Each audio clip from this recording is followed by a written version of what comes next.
Hello and welcome everyone! I'm the Eccentric Cowboy, and once again I am playing Ark, one of the coolest games ever made. I'm going to take a quick second and check out my little girl here. I really should name her. But oh my gosh, look how beautiful this Megalania is! I love those piercing blue eyes juxtaposed to this mottled gray and rusty red.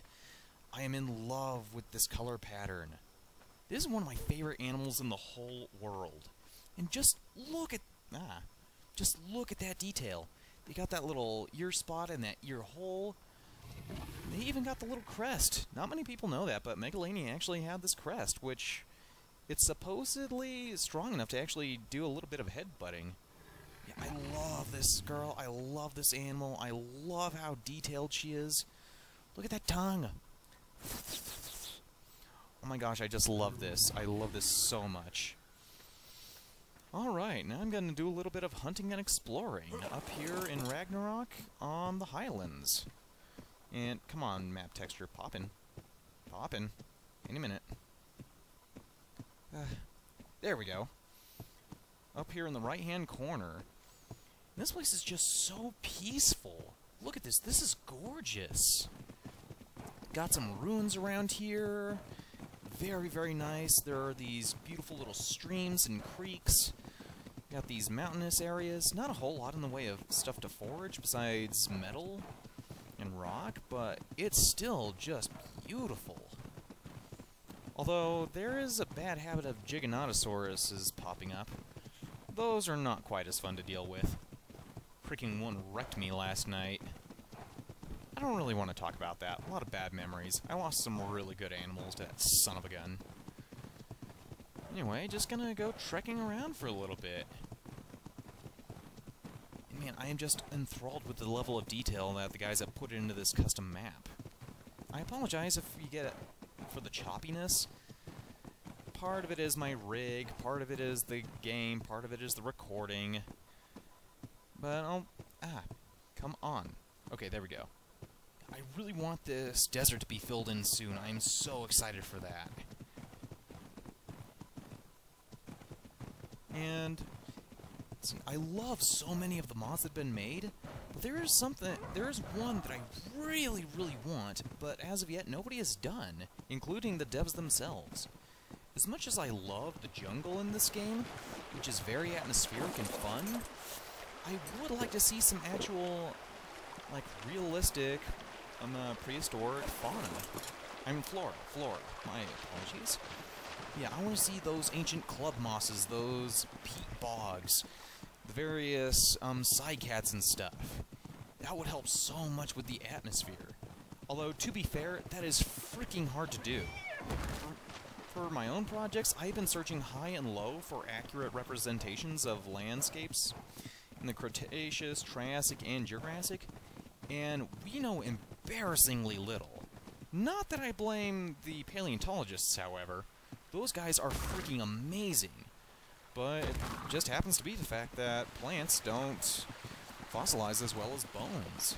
So we have so little, and we still know so little about how the landscapes and environments then actually were. And hello, Allosaurs. Yeah, if anyone is willing to take a crack at maybe a conversion or just a smaller biome where we have somewhat accurate prehistoric environments, that would be fantastic. I mean, just think about how cool that would look, going through cycads, those scaly club moss trees and other things, horsetails in the swamps. Oh, I would just love that. I doubt it'll happen, but who knows? People have been making all sorts of stuff for this game, and it doesn't look like it's gonna stop. And I'm perfectly okay with that. The modding community is going so far to keeping this game going years from now.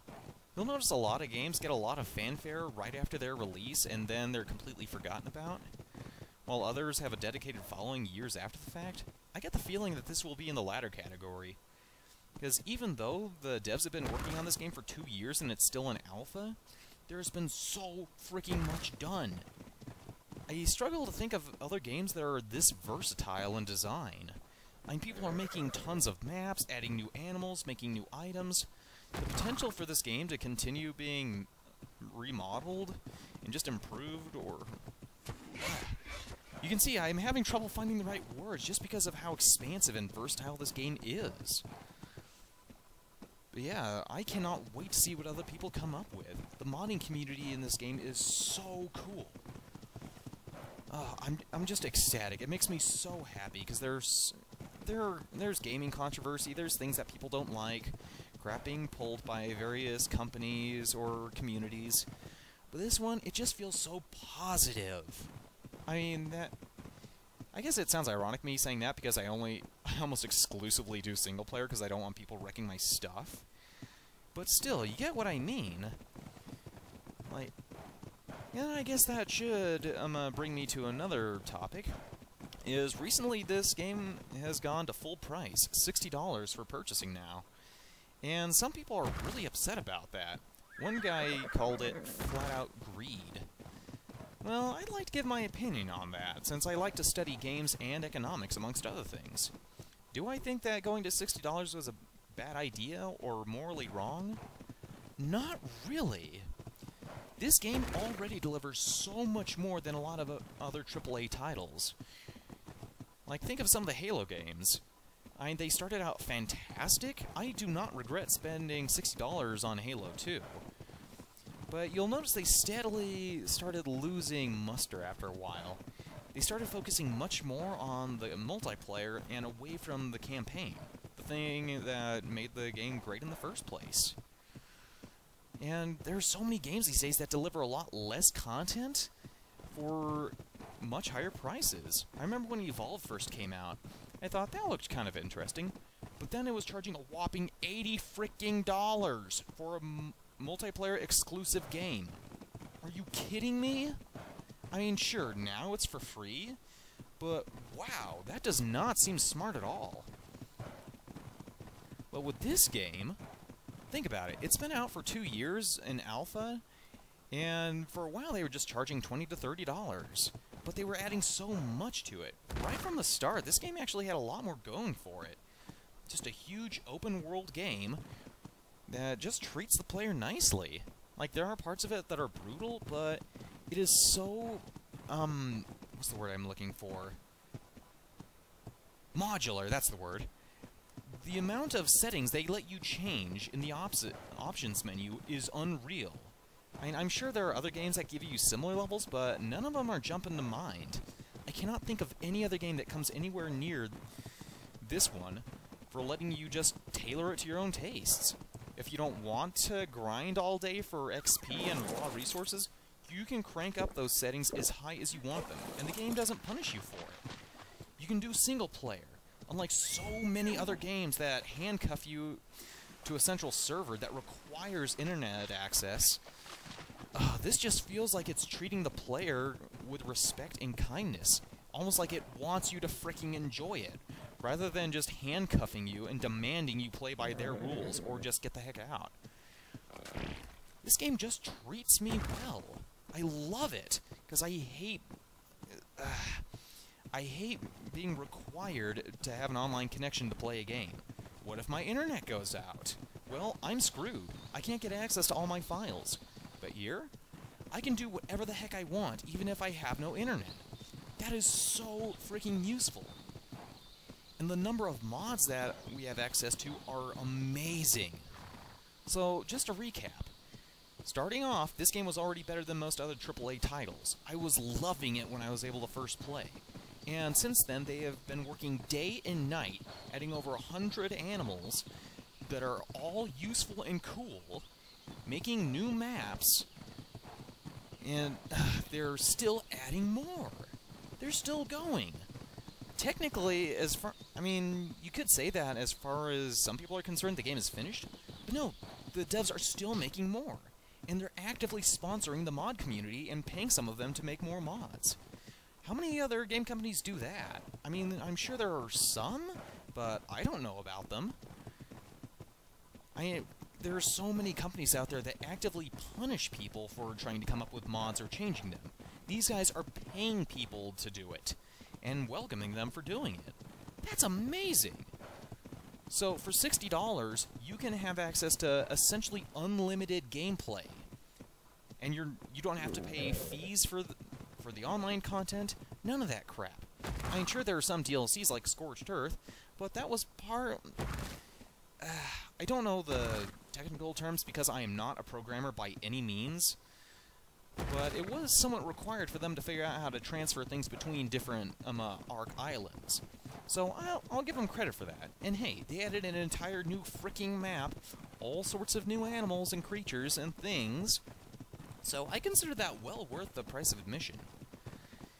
My general rule of thumb for games is that for every dollar I pay, I should expect 1 hour of entertainment. So if I pay $20 for a game and get 20 hours of entertainment, that's good. I feel like I broke even. That was a good investment. If I pay $30 but get 60 hours worth of entertainment, that's pretty darn good. But with this game, I paid $20 to $30 and have gotten over 600 hours of raw entertainment.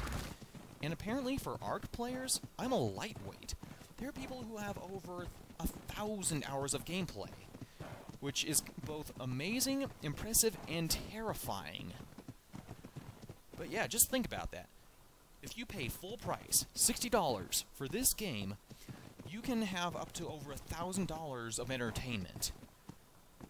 That is freaking unbelievable.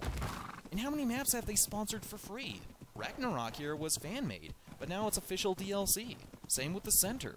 And there's no reason for them to stop. So, no, I don't think it's greed. These guys have been working their tails off, trying to release major updates every month. I think they've earned it. I admit, I have a very different business mindset than your average person. I love studying economics and actually hope to be self-employed someday. But I'm of the opinion that if a game does really well, or any product for that matter, goes out of its way to make me happy, treats me well, and provides me with lots of value, I am happy to give them money. I've bought Fallout 3 maybe 5 times. I mean, not because I was being obsessive. I had a few disc problems with some models, and then I wanted to get it for my PC, but then the disc that I got wasn't treating me very well, so I bought it again on Steam. But that just goes to show how amazing that game is. It is so much freaking fun, I was only too happy to buy it again and again and again. Even now, anytime I see it on sale at a store or on Steam, I feel the instinctive impulse to purchase it again, even though I don't need it. Maybe that's a good business. Why am I even making that, what's the word? Hypothetical. That is a good business model. That's how business should be. Business is going out of their way to make their customers happy. You know, that's only a good thing. Those companies tend to do really well. I mean, look at Bethesda. And, okay, I'm going to digress from this for a little bit. I'm getting a little too energetic, and I don't want to turn people off. But yeah, I think this game is totally worth $60, and I'd be happy to buy that again. This game is just so much freaking fun. Also, look at this! This is basically based off of the Giant's Causeway in Ireland, I believe. These are all very natural geological formations, but they're amazing! Look at the consistency of the hexagonal shapes and these pillars. This is so freaking cool! And, okay, I gotta kill at least one thing in this playthrough, otherwise people might get upset. Otherwise you're just listening to me in the background. You don't even have to watch the video.